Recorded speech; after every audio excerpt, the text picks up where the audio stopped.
प्रिय मित्रों, बाइबल के अनुसार हर एक मनुष्य के लिए उपहार और पुरस्कार ठहराया गया है, जो इस बात को प्रकट करता है कि जो जिम्मेदारी हमें दी गई है, यदि उन जिम्मेदारियों को हम पूरा करते हैं, अर्थात परमेश्वर की इच्छा के अनुसार, तब परमेश्वर हमें अनेक प्रकार के मुकुट और पुरस्कार देगा।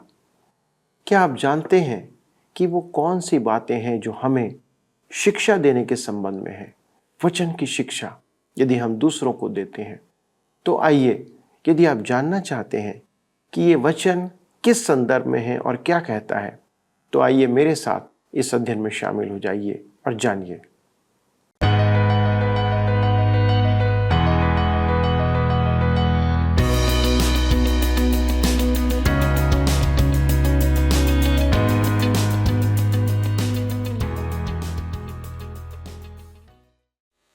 प्रिय मित्रों, आप सभी को प्रभु यीशु मसीह के पवित्र और सामर्थ्य नाम में नमस्कार। आप इस समय सत्यवचन बाइबल अध्ययन कार्यक्रम में हैं और मैं आपका इस प्रसारण में स्वागत करता हूं। मित्रों, हम पौलुस द्वारा तिमोथियुस को लिखे गए दूसरे पत्र पर मनन कर रहे थे और आज हम दूसरे अध्याय के 6वें पद से आगे बढ़ेंगे। पौलुस एक विश्वासी की तुलना अलग अलग कार्य करने वाले व्यक्तियों से करते हुए कहता है कि एक विश्वासी योद्धा है, खिलाड़ी है और अब वह कहता है कि वह एक किसान भी है। दोस्तों, एक किसान मुख्य तौर पर बीज बोने, फसल की देखभाल करने और फसल को काटने का काम करता है। जब हम अपने आप को एक विश्वासी के रूप में देखते हैं, तब हम परमेश्वर के वचन का बीज बोने वाले विश्वासी के समान हैं। हम सभी की यह जिम्मेदारी है कि हम परमेश्वर के वचन को संसार में बोने का काम करें। एक किसान के रूप में यह हम सभी की सेवकाई है। इस सेवा में हमें कठिन परिश्रम और दुख उठाने की भी आवश्यकता है। बहुत से विश्वासी वचन की सेवा के कठिन परिश्रम और कष्ट के कारण उससे दूर भागते हैं।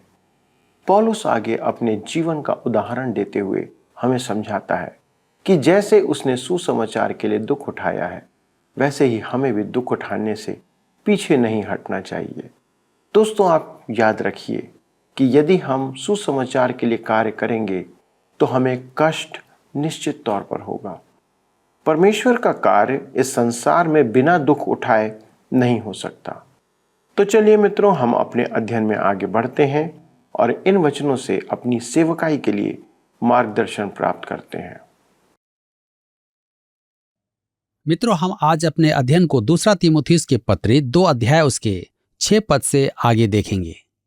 पौलुस ने एक विश्वासी का जीवन बड़े ही अलंकारिक रूप से सजाया है, जो विश्वासी के जीवन की निष्ठा अत्यधिक व्यवहारिक रूप से प्रकट करता है।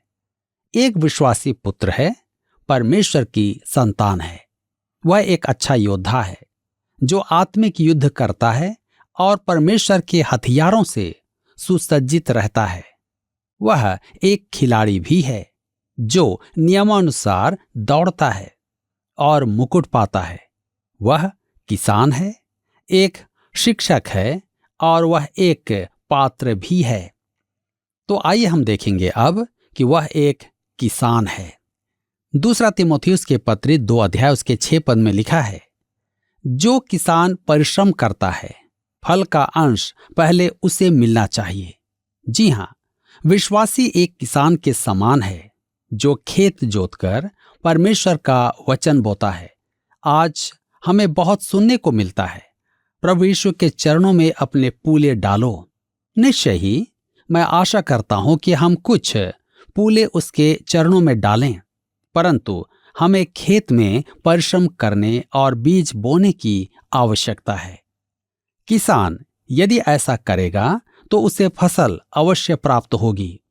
यही कारण है कि मैं उन विदेशी और बड़ी बड़ी संस्थाओं के साथ सहयोग नहीं करता जो प्रचार करके संपूर्ण विश्व को मसीही विश्वास में ले आना चाहती है। मेरे विचार में परमेश्वर का समग्र वचन बोया जाना है कि फसल प्राप्त हो। दूसरा तीमुथियुस की पत्री 2 अध्याय उसके 7 और 8 पद में लिखा है, जो मैं कहता हूं उस पर ध्यान दे और प्रभु तुझे सब बातों की समझ देगा। यीशु मसीह को स्मरण रख, जो दाऊद के वंश से हुआ और मरे हुओं में से जी उठा, और यह मेरे सुसमाचार के अनुसार है। ध्यान दीजिएगा, कहता है यीशु मसीह को स्मरण रख।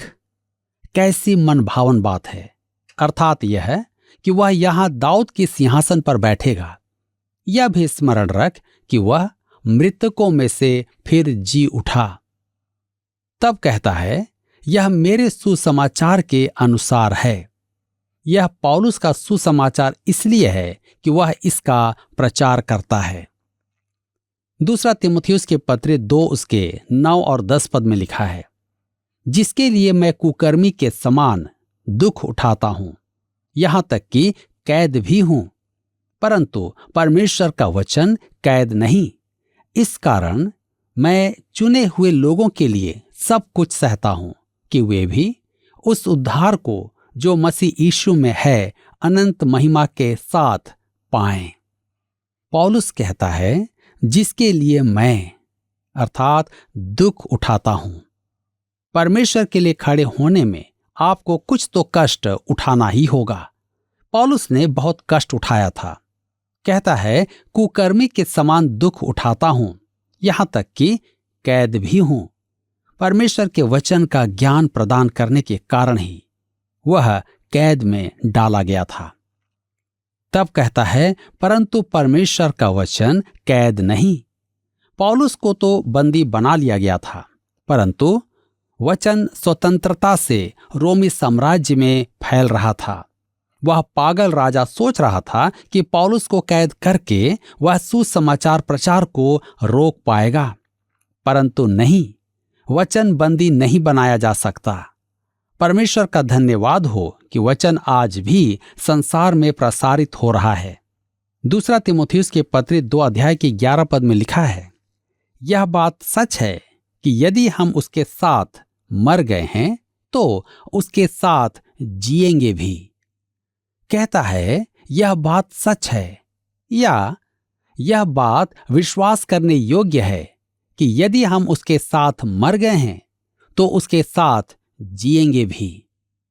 कहता है यदि हम उसके साथ मर गए। मेरे मित्रों, हम उसके साथ कब मरते हैं? 2024 वर्ष पूर्व हम उसके साथ मर गए हैं। प्रभु यीशु को अपना उद्धारकर्ता ग्रहण करने पर उसकी मृत्यु हमारी मृत्यु हो जाती है।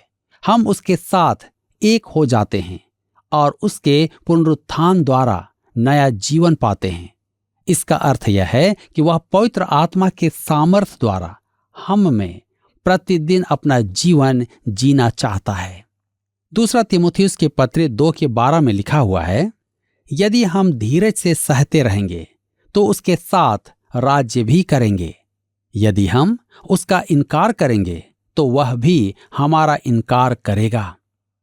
यहां पर ध्यान दीजिए, कहता है यदि हम धीरज से सहते रहेंगे तो उसके साथ राज्य भी करेंगे।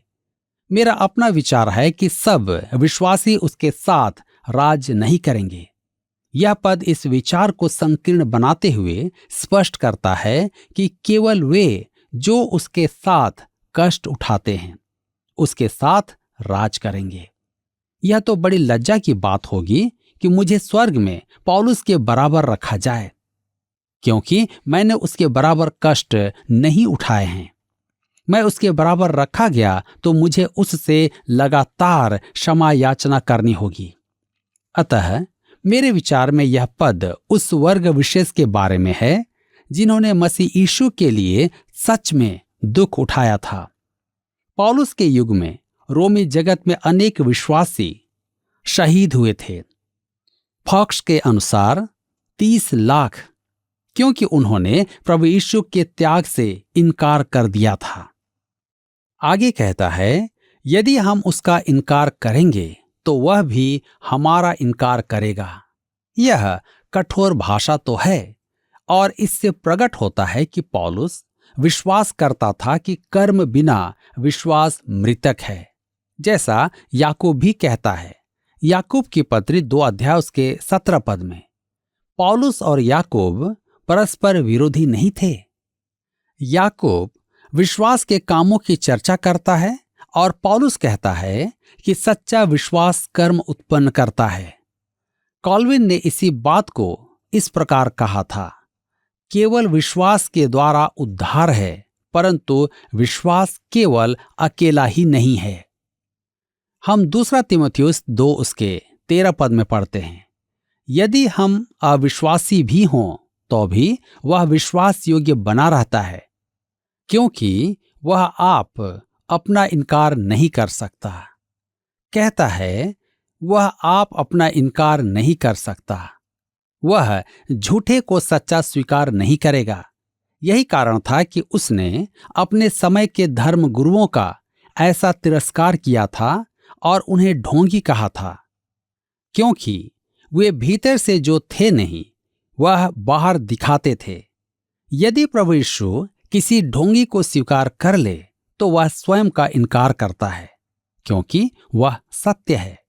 अतः मेरे मित्रों, हमें सच्चे विश्वासी होना है। हम 2 तीमुथियुस के पत्र 2:14 में आगे पढ़ते हैं, इन बातों की सुधि उन्हें दिला और प्रभु के सामने चिता दे कि शब्दों पर तर्क वितर्क न किया करें, जिनसे कुछ लाभ नहीं होता, वरन सुनने वाले बिगड़ जाते हैं। कहता है शब्दों पर तर्क वितर्क न किया करें। परमेश्वर के जन गंभीर बातों पर ध्यान केंद्रित करें। हमें व्यर्थ की बातों पर, दार्शनिक विचारों पर और मतभेदों पर समय नहीं गंवाना है। जी हाँ, मुझे एक पासवान ने लिखा कि वह हमारी सेवा को सराहता है और अपनी कलीसिया को हमारी टीका एवं रूपरेखा पढ़ने का सुझाव देता है, जबकि हम हर बात में एक मत नहीं हैं। कुछ बातों में मैं उनसे सहमत नहीं होता हूं, तो कुछ बातों में वह मुझसे सहमत नहीं होते हैं।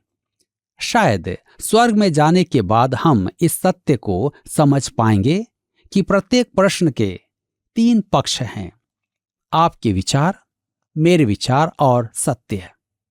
प्रभु यीशु ही हमें सही कर सकता है। महत्वपूर्ण बात तो यह है कि हम मुख्य बात पर सहमत हैं तो विवाद ना करें। यही तो हम दोनों चाहते हैं। मेरे विचार में हम अन्य विश्वासियों को सुधारने में बहुत समय गंवाते हैं, जबकि आवश्यक यह है कि हम सकारात्मक बातों पर रहने का प्रयास करें और सुसमाचार में परस्पर सहभागी होने का हर्ष प्राप्त करें। अब आइए हम देखेंगे अगला विषय, शिक्षक। 2 तीमुथियुस की पत्री 2:15 में लिखा है, अपने आप को परमेश्वर का ग्रहण योग्य और ऐसा काम करने वाला ठहराने का प्रयत्न कर, जो लज्जित होने ना पाए और जो सत्य के वचन को ठीक रीति से काम में लाता हो। आगे कहता है परमेश्वर का ग्रहण योग्य, जो वचन को ठीक रीति से काम में लाता हो। अध्ययन करो और यथासंभव परमेश्वर का ग्रहण योग्य होने का प्रयास करो। वचन के शिक्षक को परमेश्वर के वचन की चेष्टा करने वाला विद्यार्थी होना चाहिए। इसलिए कहता है वचन को ठीक रीति से काम में लाता हो। मेरे मित्रों, वचन को ठीक रीति से काम में लाने के लिए विश्वासी को एक शिल्पकार के समान होना चाहिए। उसे समझना होगा कि वचन सत्य की एक गठरी है, जिसमें यथोचित विभाजन किया गया है। बाइबल की रचना निश्चित नियमों और रचना के आधार पर की गई है, जिसे वचन के अध्ययन के समय ध्यान में रखना आवश्यक है कि उसका पालन किया जाए। आप यदा कदा एक पद निकालकर गद्यांश को अनदेखा नहीं कर सकते हैं। यह बहुत आसान है, परंतु बाइबल ऐसी पुस्तक नहीं है। यही कारण है कि मैं संपूर्ण बाइबल की शिक्षा पर बल देता हूं। मैं एक अंश प्रस्तुत करता हूं जो एक ऐसे मनुष्य को प्रकट करता है जिसने बाइबल की अखंडता को, उसके विभाजन को उचित विभाजन नहीं समझा। उस लेख के एक अंश में से प्रस्तुत करता हूं। संक्षेप में, जो 3000 वर्षों से अधिक समय में अनेकों हाथों द्वारा लिखी गई बाइबल को कहना है कि वह 60 पुस्तकों का अव्यवस्थित संग्रह है जो प्रायः अरुचिकर, अपरिष्कृत, अस्पष्ट, अस्थिरता और विषमता से रखा गया है। यह पुस्तक के नाम पर कूड़ा है, कविताओं और मत प्रचार का कुंड, विधि विधान, दंत कथा और अंधकार, इतिहास का पागलपन है। यह व्यक्ति शब्दों को अच्छा काम में लेता है, परंतु बाइबल के प्रति भयानक अज्ञानता को प्रकट करता है और परमेश्वर के वचन को उचित रूप से विभाजित न करने का परिणाम प्रदर्शित करता है। मेरे मित्रों, परमेश्वर के वचन के उचित विभाजन का अर्थ क्या है? परमेश्वर के वचन में कुछ विशेष व्यवस्थाएं हैं, अलग अलग विधियां हैं जिनके द्वारा परमेश्वर ने मनुष्य के साथ व्यवहार किया है, परंतु उद्धार का आधार एक ही है। मनुष्य प्रभु यीशु की प्रायश्चित मृत्यु के द्वारा ही उद्धार पाता है, परंतु परमेश्वर में अपने विश्वास को विविध रूपों में प्रकट करता है। उदाहरण के लिए हाबिल और अब्राहम दोनों ही परमेश्वर को भेंट चढ़ाने के लिए मेमना लाए थे, परंतु आप रविवार को आराधना में मेमना लेकर नहीं पहुंचेंगे, क्योंकि यह आज की व्यवस्था नहीं है। क्योंकि परमेश्वर के मेमने ने तो जगत के पाप उठा लिए हैं। यूहन्ना रचित सुसमाचार 1 अध्याय के 29 पद में हम पाते हैं, यह प्रभु यीशु है। हाबिल और अब्राहम परमेश्वर के मेमने की प्रतीक्षा में थे और हम उसकी पूर्वकालिक मृत्यु की ओर देखते हैं। यह परमेश्वर के वचन को उचित रूप से विभाजित करने का एक उदाहरण है। काश उस संदर्भित लेख को लिखने वाला बाइबल के बारे में कुछ तो जानता। उसने लिखा है कि बाइबल को कोई नहीं पढ़ता है, क्योंकि वह उसी वर्ग में था। यदि कोई किसी विषय पर अपने को ज्ञानी प्रकट करना चाहे तो उसे उस विषय का ज्ञान होना आवश्यक है। अतः मैं कहता हूं कि वे बाइबल के बारे में कुछ लिखे तो उसे बाइबल का कुछ अध्ययन करना चाहिए। परमेश्वर के संतान को परमेश्वर के वचन के अध्ययन की आवश्यकता है। मैं अपनी सेवा की तैयारी में एक बाइबल स्कूल गया और सच कहता हूं कि वहां मुझे बाइबल एक भूल भुलैया प्रतीत होती थी। उस समय मैं निश्चय ही इस लेख से सहमत होता। उसी समय मेरे हाथ में एक बाइबल आई और एक महान पासवान के पास मैंने हैरी आयरनसाइड जैसे टीकाकारों को सुनना सीखा और अन्य महान टीकाकारों के टीका को सुनना सीखा। इन महानुभवों की व्याख्या ने मेरी आत्मा को धन्य बनाया और मेरे लिए बाइबल एक नई पुस्तक की तरह उभर कर आई, क्योंकि उसमें व्यवस्था के अनुसार विभाजन दिखाई दिया, जिससे मनुष्य के साथ परमेश्वर के व्यवहार की क्रमवार विकासमान व्यवस्था समझने में आसानी हुई। उदाहरण के लिए व्यवस्था और अनुग्रह में अंतर, जो धर्मशास्त्र को समझने की भूल है। अतः पौलुस तीमुथियुस से कहता है कि वह परमेश्वर के वचन के अध्ययन में चेष्टारत रहे, कि वह एक ऐसा शिक्षक हो जो परमेश्वर के सत्य को उचित रीति से काम में लाता हो। तब आगे कहता है 2 तीमुथियुस 2 के 16 पद में, पर अशुद्ध बकवाद से बचा रह, क्योंकि ऐसे लोग और भी अभक्ति में बढ़ते जाएंगे। अर्थात व्यर्थ की बातों से बचें, उसमें कोई लाभ नहीं, वे निरर्थक होती हैं। 2 तीमुथियुस 2 के 17 पद में लिखा है, और उनका वचन सड़े घाव की तरह फैलता जाएगा। हुमेनियुस और फिलेतुस उन्हीं में से हैं। इन 2 व्यक्तियों के विषय मैं कुछ नहीं जानता हूं, परंतु वे निश्चय ही विश्वास का त्याग कर चुके थे। 2 तीमुथियुस 2 के 18 में आगे लिखा है, जो यह कहकर कि पुनरुत्थान हो चुका है सत्य से भटक गए हैं और कितनों के विश्वास को उलट पुलट कर देते हैं।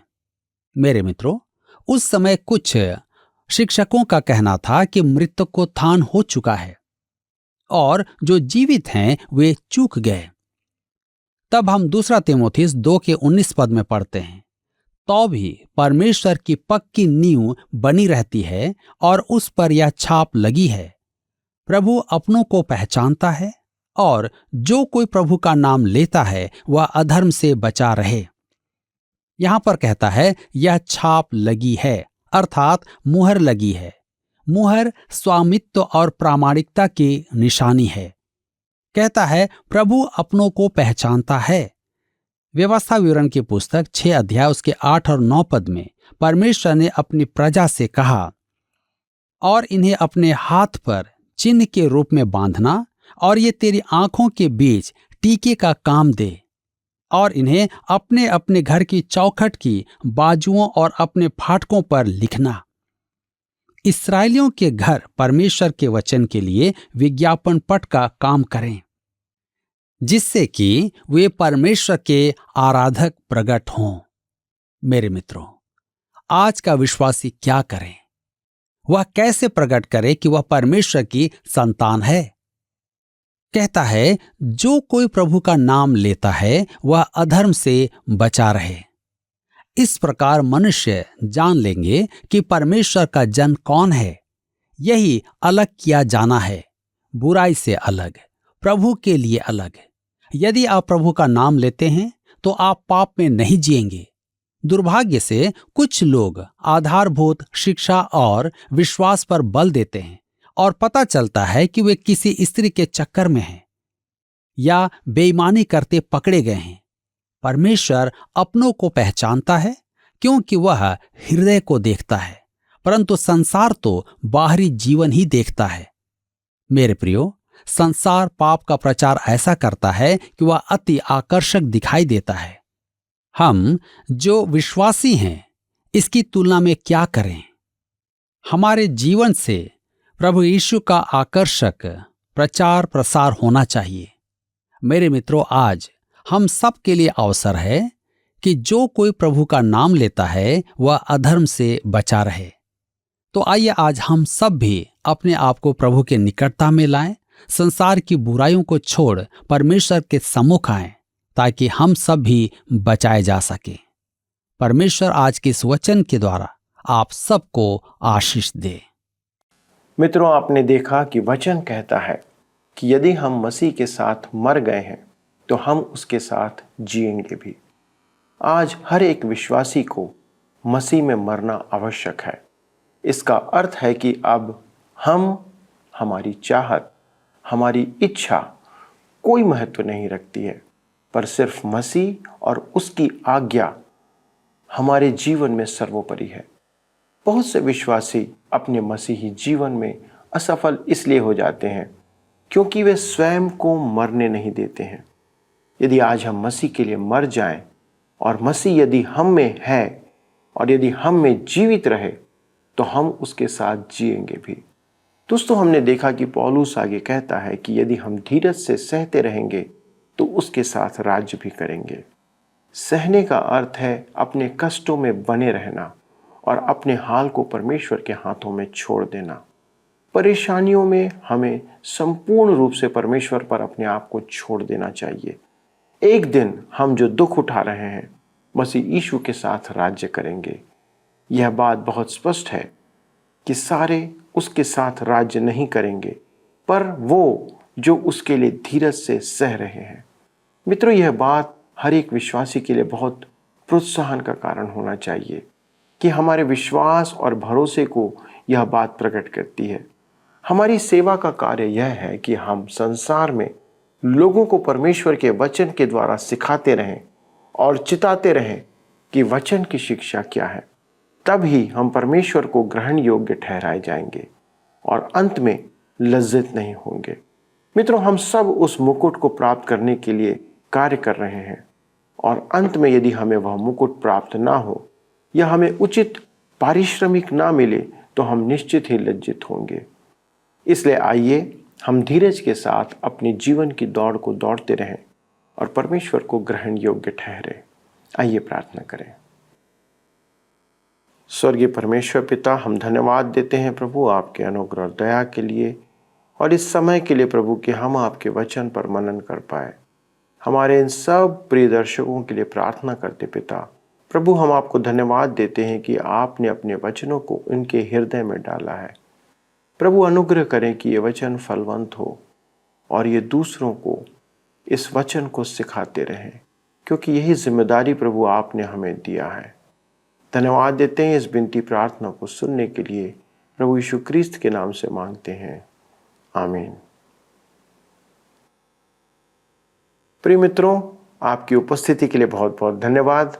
अगले प्रसारण में हम आपसे फिर मुलाकात करेंगे और मुझे उम्मीद है कि यदि आपको आज का कार्यक्रम अच्छा लगा है तो आप हमें मिस कॉल भी देंगे और हमें फ़ोन करके भी बताएंगे, क्योंकि हमें आपके फ़ोन का इंतज़ार है।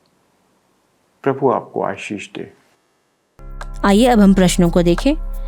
पिछले प्रश्न का उत्तर है डी, योद्धा। पौलुस दूसरा तीमुथियुस की पत्री के दूसरे अध्याय में एक विश्वासी को सबसे पहले एक योद्धा के रूप में देखता है। आज के अध्ययन पर आधारित प्रश्न है, एक विश्वासी को किसान के रूप में खाली स्थान बोने की आवश्यकता है।